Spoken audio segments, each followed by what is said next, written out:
Alright, welcome back everybody. This is Matthew, and I'm going to be going over the Week 2 recap of the IPA Pokemon League. Now, I'm going to try to make this a little bit more concise, a little bit more to the point than I ended up doing in the Week 1 recap. I probably haven't uploaded that yet because we ended up doing that. I ended up doing it with Chris, and it ended up being over an hour long. So, I'm going to try to cut that up and potentially post that as well. But for now, I'm going to try to do this. I'm going to try to do this quite short. So, going to go over right here. I have in front of me the current up-to-date standings of how everyone stands after the week 2 right here in terms of their who's first place, who's last place. I'm going to go over the top 8, not just because it's where I happen to fall, but because it's the top half of the division. And again, I don't want to spend too much time going over stuff right now. So starting off in the very first place, number 1, we have the New Jersey Jump Plus with Chris as the coach of that, going undefeated with a incredibly powerful differential for this moment. He started off the season with a 6-0. He is 2-0, as I said, undefeated for the record right now with an 8+ differential.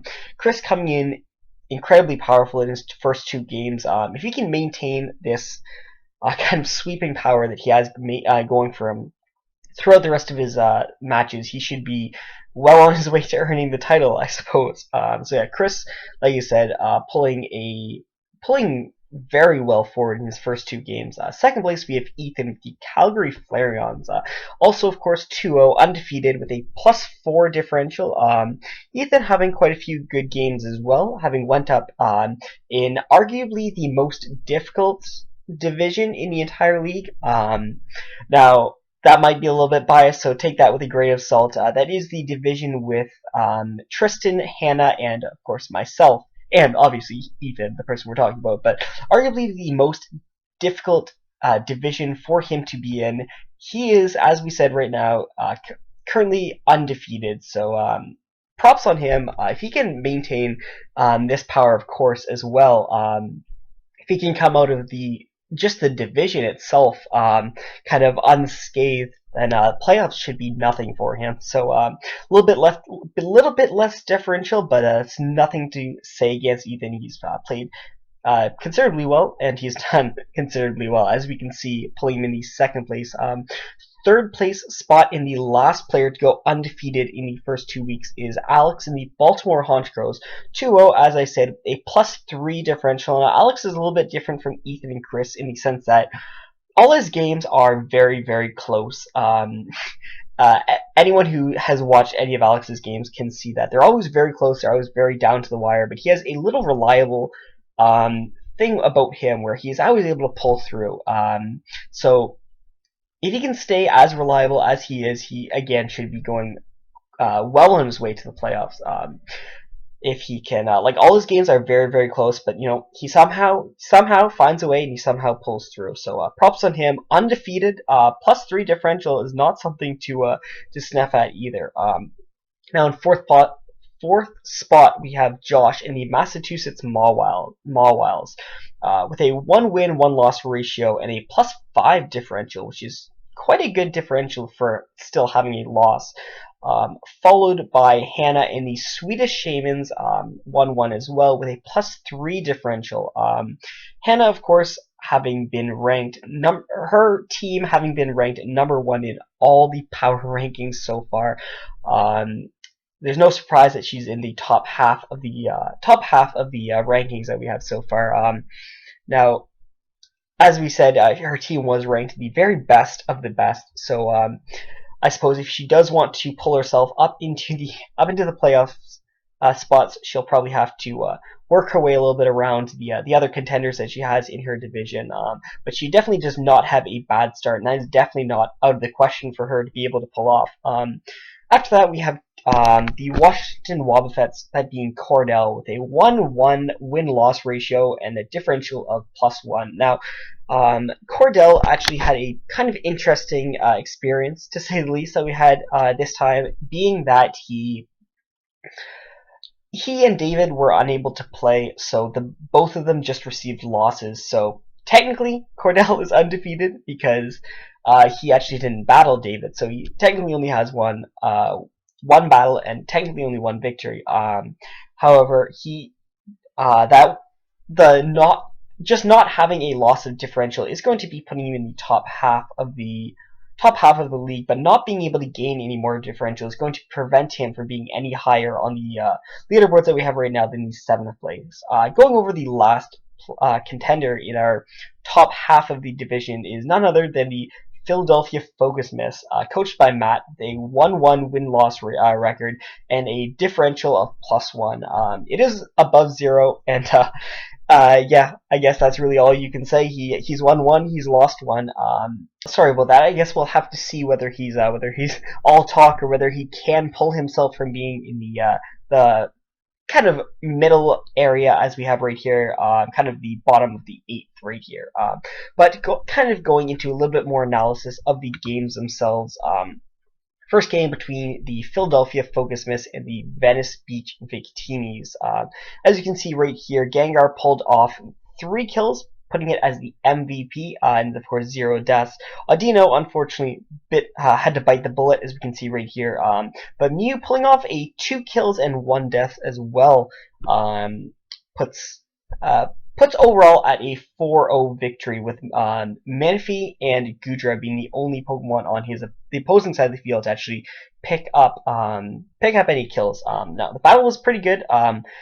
Both sides bringing some fairly interesting sets. If you watch the replay, I'm sure you'll be able to see both sides bringing quite a few interesting things. One of them being Scarf Transform Mew, one of them being a 0 Stab Goodra. And I think Expert Belt Manaphy and Modest Max Special Attack Audino are the other two noteworthy things, I suppose, to mention.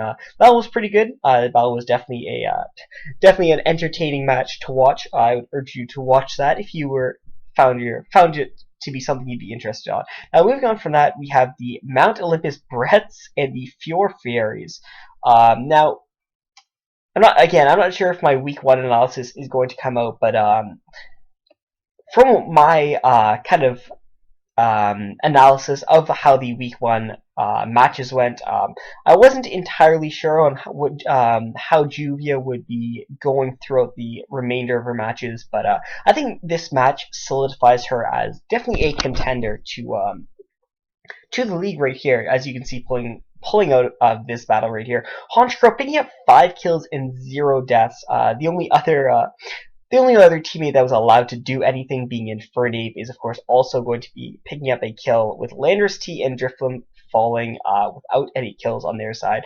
Honchkrow, of course, being the MVP, is going to pull off a 4-0 victory for the Fjord Fairies, with Keldeo and Mega Absol being the only 2 Pokemon on Brett's side of the field being able to pick up kills. Now, as I mentioned, the game was quite good, quite entertaining to watch, if nothing else. Honchkrow did as you can clearly see, did a ton of work, but Juvia's ability to use the Honchkrow was, of course, really the thing that solidified the victory. I would say matchup was arguably in Brett's favor, just by looking very quickly at the two teams. I would say you could really quickly say that the matchup was in Brett's favor. That might, of course, just be because he does have Kyurem, he does have stuff like Deoxys, he does have stuff like Keldeo even, so he had a lot of very hard to get by Pokemon, but Juvia was able to play around it, and that's really all that matters in the end. Moving on from there is the Massachusetts Mawile versus the Oregon Psyducks. Now, the Mawiles being able to pull off a 6-0 victory, with Megalati picking up 3 kills, 0 deaths, Jirachi picking up 1 of the kills, Weavile picking up 2 of the kills. Game was, as we can see, pretty heavy in a pretty heavy victory. 6-0 victory it's a pretty big victory, and it's gonna work wonders in pulling the Massachusetts Mawiles ahead in the game and putting it forward on the rankings and putting it a little bit closer to the playoffs. So yeah, that was the battle. Can't really say too much about it. It was a 6-0. Moving on from there is the Dallas Staravias versus the New Jersey Jumpluffs.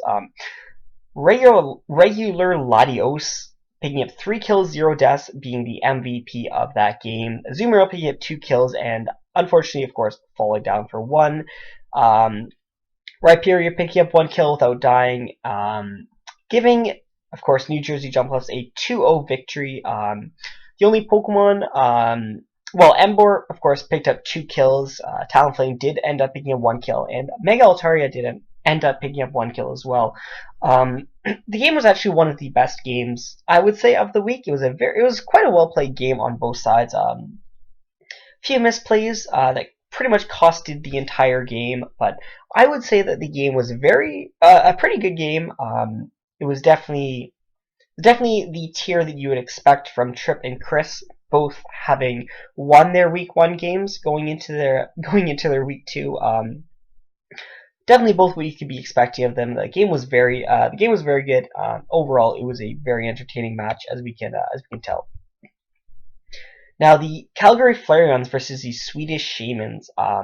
Ethan is going to be able to pick up the 1-0 victory over Hannah here, with Mega Panzer picking up 2 kills, Entei picking up 2 kills, and Gothitelle and Mamoswine each picking up a kill of their own as well, with Entei being the only one not to fall on Ethan's side of the field. Charizard X picking up 2 kills, Rotom Wash picking up 1 kill, Tangrowth picking up 0, as well as Piloswine picking up 0, but Kabutops and Cobalion being able to pick up 1 kill as well. So very, very close match. A lot of very interesting ways that each player had to play around the opposing person's threats. A lot of very threatening Pokemon that each player brought to the table.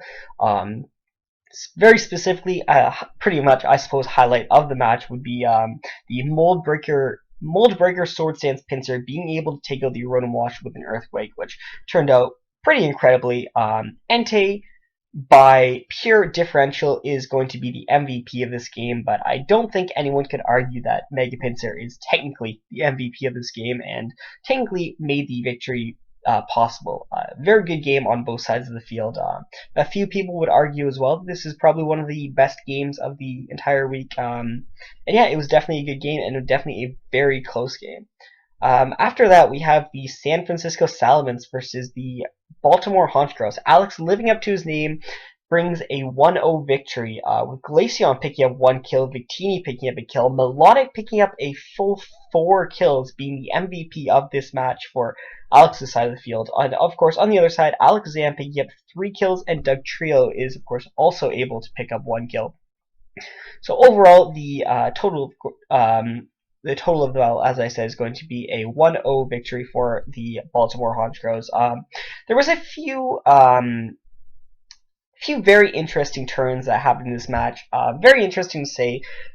Every game Alex has actually had his O-code 1 Pokemon at the very first turn of the match. So the way this match started is with Melodic O-coing Lottie with a Mirror Coat off of the Manectric Volt Switch. So yeah, very tense battle.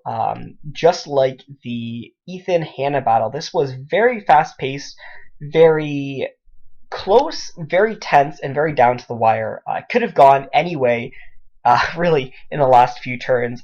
Alex, of course, is able to pick up the win, and I guess by the hair of his neck. However, of course, it was a very, very good game, and yeah, definitely worked out for him. As I mentioned, Washington Wildcats and the Swallowford SC were unable to participate, so it's going a 0-0, no victory for anyone, no loss of differential, however. And for the last battle is the Knoxville Beartics versus the San Diego Charizard, with Michael able to pick up the 3-0 victory over Tom. Seismitoad definitely pulling in as the MVP of that match, pulling out 4 kills, and of course 0 deaths. Magneton picking up the last 2 kills of the game, with everyone else just kind of being dead weight, I would suppose you'd say. On Tom's side of the field, Scolipede is able to pick up 1 kill, as is Garchomp and Hoopa Unbound. The game was quite good, I would say. It was, in all honesty, I think watching it, I don't think you would realize that the winner of this battle was Michael until about 3/4 of the way through the battle, maybe even just halfway through the battle. You wouldn't be able to realize that the battle was in Michael's favor, because it really didn't appear like that. So yeah, that's how it went. That's how it went. Really quickly, going to go over the. There we go. So going over the divisions, as you can see right here, first place in the Red Conference Kanto division is Ethan, while first place of the Johto is, of course, Alex. First place in the Blue Conference is Josh, followed by Christian as the Hoenn Sinnoh leaders. Now, the wildcard race, of course, the rules for that can be explained. Another thing is Hannah being the first place contender in the wildcard race for the Red Division, and Josh being the first place contender in the Blue Conference. The MVP race, of course, as it stands right now, is... Well, as it stands right now, Haxorus is in the first place with still a 5 kill and 1 death differential of 4. Honchkrow pulling off a 5-1, of course, as well being 4. Mega Latios is 5 kills, 1 death as well. Seismitoad, as we can see, 4 kills, 0 deaths. Rhyperior, 4 kills, 0 deaths. Both these Pokemon going undefeated, as we can see right here. And Rotom Wash pulling off a 4 kills and 1 death with a 3 differential as well. Now, it's worth mentioning that Rotom Wash is actually tied with things like Melodic. There are a few other things that are 4-1 right now, with, of course, a 3 differential. So there are a few spots tied for the sixth place right here, and there happens to be a lot that are tied. We may have to extend the table just a little bit, but that's how it stands right now. And yeah, I guess we'll see you for the Week 3 summary.